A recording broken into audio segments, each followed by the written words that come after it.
ได้มาติดตามสัมภาษณ์คุณพี่อย่างน้องครับพี่มีใช่ใช่ที่หาครับอยู่อำเภออย่างครับอยู่บ้านโพนแต่ผลพ้นท่องอำเภอยังยืนจังหวัดมหาสารคามครับตะกอนอยากถามครับสุขภาพเป็นอย่างมากนะครับตะกอนเริ่มต้นเป็นเบาหวานความดันครับเบาหวานความดันเป็นเบาหวานความดันได้หลายปีแล้วล่ะได้7-8 ปีแล้ว7-8 ปีนะครับผม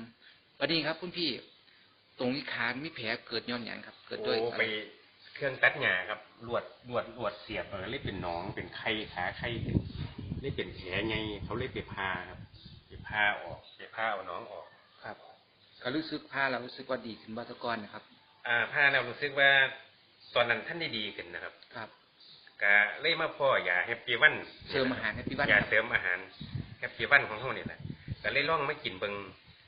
เป็นแนะนำให้กินก็เลยไม่กินเบิ่งกินแล้วก็รู้สึกว่าดีขึ้นหลายมีความเปลี่ยนแปลงนะครับเนาะครับเห็นความแตกต่าง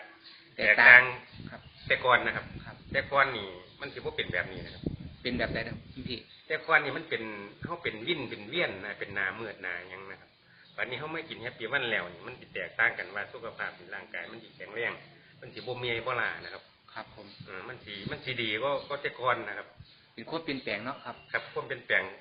หลายเติบนะครับครับผมอันนี้อย่างนี้นะเกี่ยวกับความดันนะเป็นยังไงนะความดันเกี่ยวกับความดันนี่ดีแต่ก่อนนั้นความดันผมไปวัดเทละ150 160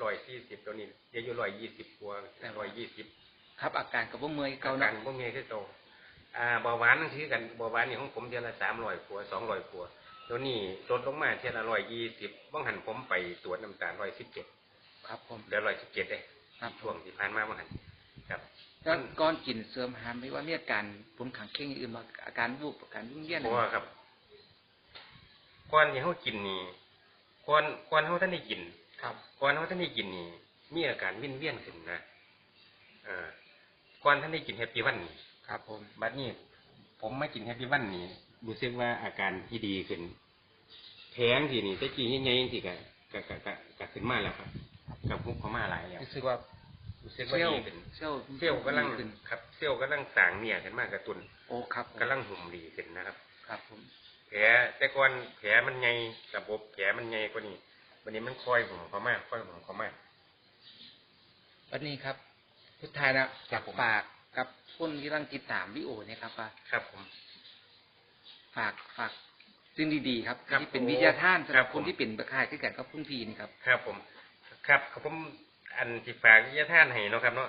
กินแฮปปี้วันผู้ใดท่านได้ร่องกินกับร่องกินเบิ้งที่ผู้ที่เป็นเบาหวานหรือว่าความดันหรือว่ามีบาดแผลใหญ่ๆจริงๆนะครับไปร่องกินแฮปปี้วันเบิ้งอันกินแล้วนี่รู้สึกว่ามันสิเปลี่ยนแปลงแต่ก่อนที่เขาเปลี่ยนนี่หลายมากมายเลยนะครับเขากินแล้วมันสิดีขึ้นท่านตาเลยว่าต้องพวกเบาหวานความดันนี่ไปกินสิเห็นผลท่านตาเลยว่าต้องครับบ่เสียกับร่องเบิ้งก่อนครับจะเฝ้าเสียนะครับจะร่องกินเบิ้งก่อนให้ไปร่องกินเบิ้งก่อนนะครับผมสุดท้ายก็ขอบคุณพี่นะครับผมคุณพี่อย่างนะคุณพี่มีใช่ที่หาครับอำเภออย่างครับบ้านพ้นท่องตำบลพ้นท่องอำเภอยังยืนจังหวัดมหาสารคามครับให้คุณพี่สุขภาพร่างกายแข็งแรงนะครับเด้อครับผมขอบคุณครับครับผมครับ